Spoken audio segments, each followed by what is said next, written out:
আমার ছোটবেলায় আমার মনে আছে, আমি মাদ্রাসার থেকে আইসা বারান্দায়, বাসার বারান্দার মধ্যে বসছি, মোড়ার মধ্যে। কুমিল্লা শহরে আমাদের বাসা ছিল। আমার মা রান্না করে আমার ওইখান থেকে বলতেছে, আনিস মোরা উল্টাইয়া, মানে তুই ফিরা, মার দিকে ফিরাব। আমি মার দিকে আরেক দিকে তাকাইছিলাম, তা আমি ফিরা বসছি। তাই বললাম, মা কি হয়েছে? ওই ঘরের জানালা দিয়া ওই বাড়ির পাশের বাসার কাজের মেয়ে তোর দিকে চাইয়া রয়েছে। মা এটা দেখছি, এই জন্য তোরে বলছি ঘুরা মার দিকে ফিরা বসতে। মার নজর, মা নজর রাখছে। আমি জীবনে একবার, শুধু আমার পুরা জীবনে একটা সাদা টুপি কিনছিলাম একবার, যে টুপিটার মাঝখান দিয়া ছোট্ট ছোট্ট লাল লাল এই ছোট্ট ছোট্ট কটা ফুল ছিল লাল কালারের। এই একটা টুপি শখ করে এমনি ভাল লাগছিল, কিনছিলাম ওই মাহফিলে যে দোকান বসে এডিট থেকে। তখন আমি মাত্র নতুন চাকরি নিছি, পড়ালেখা শেষ করে বেতন হয়েছে অল্প টাকা। বাড়িতে গেছি, আমার আব্বা এটা দেখছে। দেখে বিকালবেলা আমার মারে কইতেছে, হেতে যে চাকরি হয়েছে পয়সা হয়েছে বুঝছুন। মারে বলছে, মায়ে কয় না কি তো হয়েছে? টুপি দেখছো না, টুপি দেখো না, রঙ্গিলা টুপি পিনছে, বুঝাই তো যায় ভূতের বেতন হয়েছে, চাকরি হয়েছে। রাত্রে আসার পরে মা, আমি বাহিরের থেকে আসছি, আরে মা আমারে বলছে, ফুত তোর আব্বা মনে হয় টুপিটা পছন্দ করে না, সারা জীবন তোরে সাদা টুপি পরাইছে, তুই কিনলে গাই লাল ফুলওয়ালা টুপিটা কিনলি। এই যে খুলে রাখছি, আর কোনোদিন পড়িনি। বাবার নজর, মার নজর। আমার ভাই, বাপ মার সেই আদর সোহাগ। আমি জীবনে একবার আমার আব্বারে বলছিলাম, আব্বা আমি একটা মাদ্রাসার ব্যাপারে, যে আমি এই মাদ্রাসায় পড়তাম না, আমার অন্য মাদ্রাসায় ভর্তি করার। আমার আব্বা বলছিল, ফুত পরের বেলা ভাত আমার ঘরে খাইও না, এক লোকমা ভাত মুখে দিবা না, বাইরো তুমি কই ফিরবা তুমি বুঝো, ফরলে ফরো, না ফরলে ফিচে দিয়ে ফেরো, কিন্তু আমার ঘরের ভাত খাইও না। আমি যে এনে বলছি এনেই পড়তে হইব না। কানতে কানতে চোখ মুছতে মুছতে সকালবেলা ভোরে চলে গেছি ওই মাদ্রাসায়। বুঝছি বাপ আমার এতটা শক্ত যে আসলেই আমারে বাদ দিবে না। বাবার সেই কঠোর শাসন আজ আল্লাহর কসম মনে হয় আল্লাহর কথা আপনাদের সামনে বলবার তৌফিক দিছে। আজ মা বাপ গাফেল হয়ে গেছে, গাফেল। আপন ছেলে, মা বাপ বাইচা থাকতে আপন ঘরে ছেলেটা একদিনও ফজরের নামাজ পড়ে না, মা বাবার কলিজায় কোনো ব্যথা নেই। কেমনে মাইনা নেয় এটা? কিভাবে সম্ভব? আপন স্ত্রী, স্বামী তুমি বেঁচে আছো, তোমার স্ত্রী পুরা গ্রাম হাঁটে, পুরা মার্কেট হাঁটে, তোমার বেড়ি রে সবাই চিনে, সবাই চিনে বেড়ি রে। তুমি বেড়া বাচ্চা রয়েছো কেন? তুই ফাঁসি দেস না কেন? তুই মরস না কেন বেটা? কেন তুমি মরো না?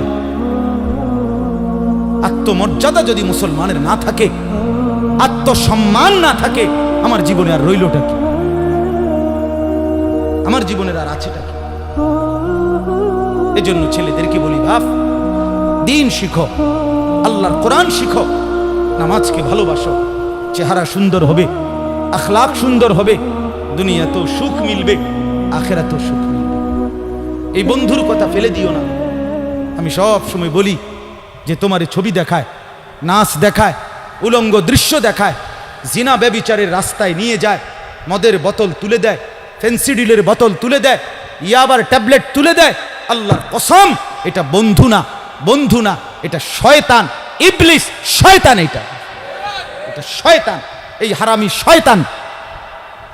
যেই মেয়ে তোমারে বিবাহ বহির্ভূত, যেই মেয়ের সাথে প্রেম করো, এই মেয়ে মেয়ে না, এটা সরাসরি ইবলিস, এটা শয়তান, এটা শয়তান।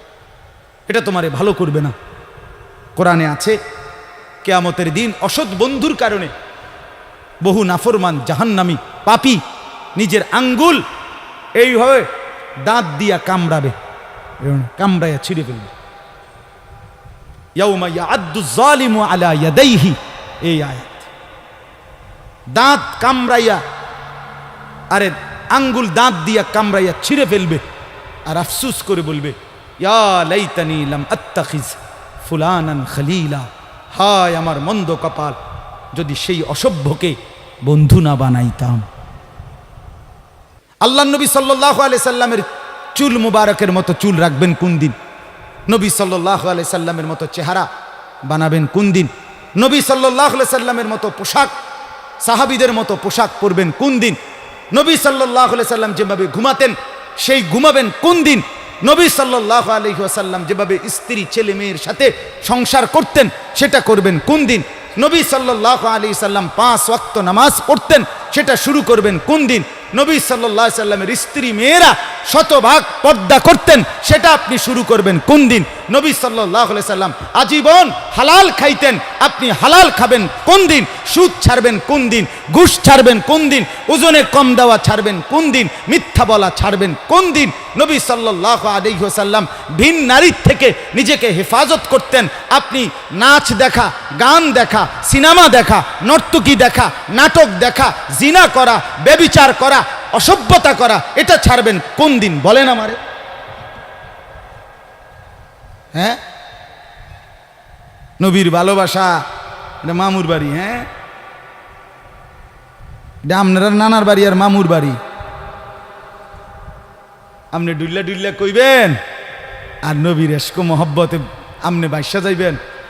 চেহারায়, সুরতে, আমলে, আখলাকে জিন্দিগির কোথাও রসুল্লাহ সাহাবীদের তরিকা থাকবে না, আপনি নবী প্রেমিক হবেন, এত বড় মিথ্যা নিজের জন্য ফয়সালা করেন না। নিজের ব্যাপারে এত বড় ভুল করেন না বাপ, নিজের এত বড় ক্ষতি করেন না। অনুরোধ আমার ছেলেদেরকেও বলি, বাপ এই যৌবন, এই বয়স আল্লাহ তাআলা ইবাদতের জন্য দিছেন। কোরআনুল কারীমে আল্লাহ তাআলা বলেন, সুম্মা নুখরিজুকুম তিফলান, আমি মানুষের সন্তানকে প্রথম মায়ের পেট থেকে বাচ্চা আকারে বের করি। সুম্মা লিতাবলুগু আশুদ্দাকুম, অতঃপর তার দেহে আমি আল্লাহ শক্তি দিতে থাকি, দিতে দিতে যৌবনে শক্তি পরিপূর্ণ করে দেই। তাহলে আল্লাহ তাআলা যুবককে শক্তিপূর্ণ দিয়েছেন আল্লাহর কসম শুধুই আল্লাহ তাআলার বন্দেগীর জন্য। যুবক মানে যৌবনের এই শক্তি আল্লাহর দেওয়া, আল্লাহর দেওয়া। আপনারা ভাবেন তো, কারো যদি 1 ঘন্টায় বা 2 ঘন্টায় 6 বার 7 বার পেটে অসুখ হয়, পায়খানায় যায়, এরপরে তো শক্ত সামর্থ্য যুবকটা বিস্তার শুয়ে যায়, ঠিক কিনা বলেন? আপনি বলেন তো কেন বড়াই করছেন? আপনার কি হইছে? আপনার তো হাত খুললে গেছে, না পাও খুললে গেছে, না নাক ফুরে গেছে, কিচ্ছু তো হয় নাই। পায়খানা না বাইরিছে, দুর্গন্ধযুক্ত পায়খানা পেটের থেকে বাইরিছে। তুই বেটা এত দুর্বল, সামান্য পায়খানাই তোমার শরীর থেকে একটু বেশি বাইরিয়ে গেলে তুমি হুইত্যা লাও, তুমি নি মাতবুরি দেখাও। এই অপদার্থ, তুমি অহংকার করো কেমনে? কথা বলেন, আমি বড়াই দেখাই কেমনে?